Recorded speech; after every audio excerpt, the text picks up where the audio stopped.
Hi hello welcome to jam siblings channel. నేను ఈరోజు మామిడికాయ ఊరగాయ చేస్తున్నా. ఊరగాయ మీన్స్ ఏదో 1 month వరకు ఉంటుంది. ఇది నేత ఊరగాయ అంట. ఎందుకు అనేసి అంటే ముందు చిన్న చిన్న కాయలు వస్తాయి కదా, వాటితో అవి నేతగా ఉంటాయి కాబట్టి యాక్చువల్గా నేత ఊరగాయ అని అందుకనే అంటాము.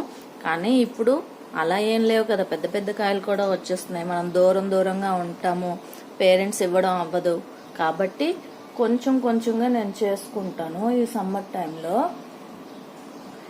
అది నేను 4 తీసుకున్నాను మామిడికాయలు, పెద్ద సైజువేని.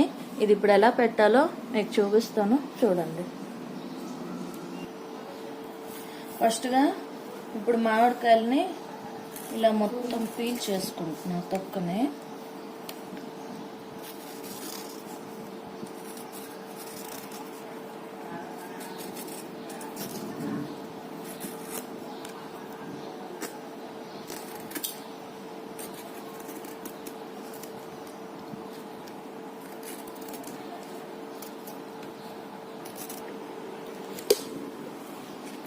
ఇలా ఈ 4 మామిడికాయలను ఇప్పుడు బాగా పీల్ చేసుకున్నాను. ఇప్పుడు వీటిని కట్ చేస్తాను చిన్న చిన్న పీసెస్గా, పల్చగా. ఇలా మామిడికాయని కత్తిపీటతో కట్ చేసుకుంటున్నాను, ఎందుకంటే ఇది బాగా టెంక్తో ఉంది. అండ్ దీనికి నాప్కిన్ పెట్టుకున్నా, మామిడికాయ జారుతుంది కాబట్టి అలా నాప్కిన్ పెట్టుకొని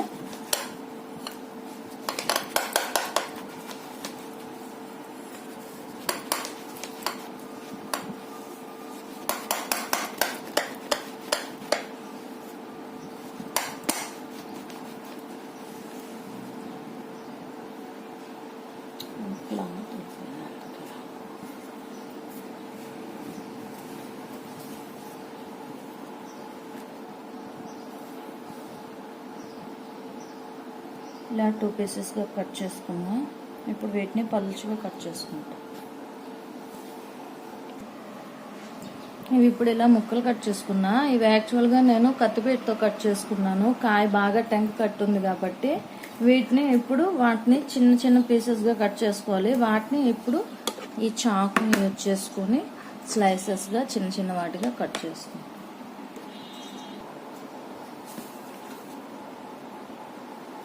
ఇలా వీటిని ఇప్పుడు స్లైసెస్గా పలుచగా కట్ చేసుకుంటాం.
ఇలా ఇంకా పలుచగా స్లైసెస్ లాగా కట్ చేసుకున్నాను. వీలైనట్టుగా వీటికి ఈ టెంక ఉండేటట్టు చూసుకుంటే కాయ ఊరుగా ఎన్నాలైనా కూడా బయట ఉంచినా కూడా పాడవకన్నా ఉంటుంది, మెత్తనవ్వకన్నా కూడా ఉంటుంది.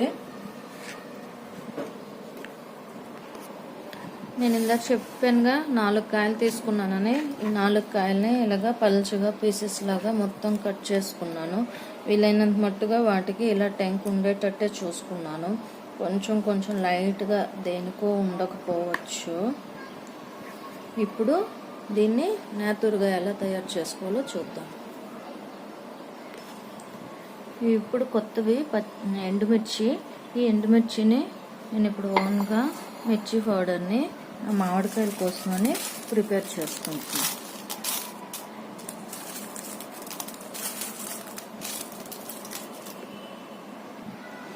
చూడండి కలర్ ఎంత బాగుందో. స్మెల్ కూడా, మిరపకాయ స్మెల్ ఏంటి అని అనగలరు.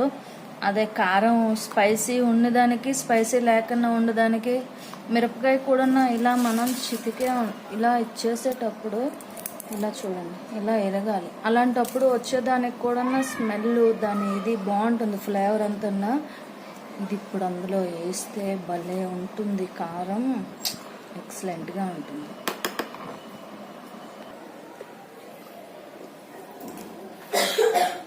చిన్న చిన్న పీసులుగా కట్ చేసుకుని మామిడికాయ, బెల్లము, ఇది ఆవపిండి, సాల్ట్, ఇప్పుడే పట్టించిన మిరప్పొడి. ఇప్పుడు దీన్ని కలుపుకుందాం.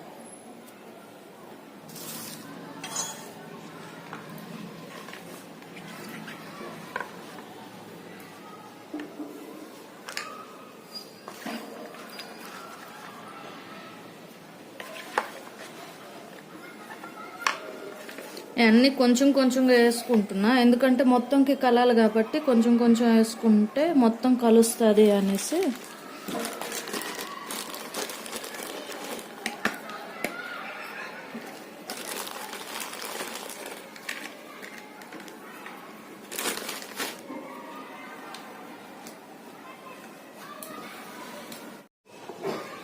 సాల్ట్, ఇప్పుడే పట్టించిన మిరప్పొడి. ఇప్పుడు దీన్ని కలుపుకుందాం.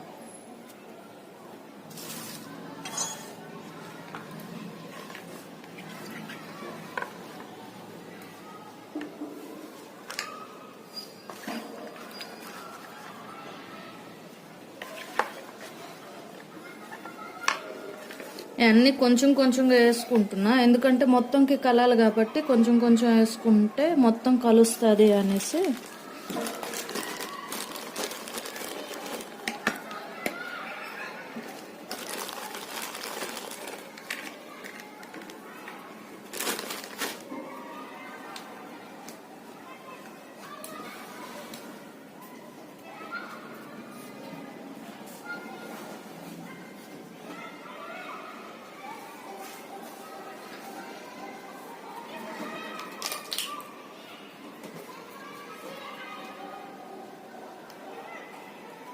ఇది ఆవపిండి కూడా ఇంటి దగ్గర పట్టించుకున్నా, ఇప్పుడే పట్టాను.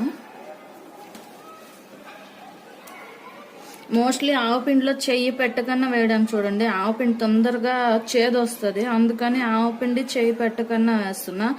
ఆవపిండి ఎక్కువ వేసినా దానివల్ల నష్టం ఏమీ లేదు, అది ఉండటం వల్ల కొంచెం గ్రేవీ ఎక్కువగా తయారవుతుంది అంతేనే. కారం మాత్రం చాలా అంటే చాలా లైట్గా వేస్తున్నా, ఇది చాలా స్పైసీ అంటే స్పైసీగా ఉంది, అందుకని చెప్పి కొంచెమే వేస్తున్నా. ఎందుకంటే నేను 3 లేయర్స్కి వేస్తానని చెప్పాను కదా, మళ్ళీ ఎక్కువైపోతే పిల్లలు తింటారు, వాళ్ళు తినలేరు కదా అని.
మరేం వేయాలనుకోవడం లేదు, జస్ట్ బెల్లమే వేస్తాను. ఎందుకంటే ఇది తీపావకాయ అనుకున్నాం కాబట్టి కొంచెం మామిడికాయ ఇది కలెక్టర్కాయ కాబట్టి కొంచెం ఎక్కువ పుల్లగా ఉంటుంది, దానికి బెల్లం బాగా పడుతుంది, అందుకనేసి బెల్లమే వేసుకుంటున్నా. మిగతా ఏ ఇంగ్రీడియంట్స్ మరి వేయడం లేదు.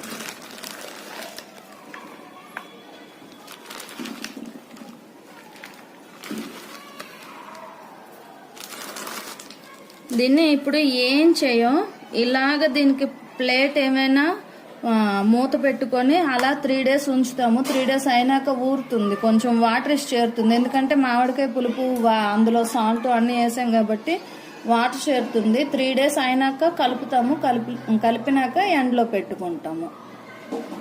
Thank you. నచ్చినట్టయితే లైక్ చేయండి, షేర్ చేయండి, సబ్స్క్రైబ్ చేయండి.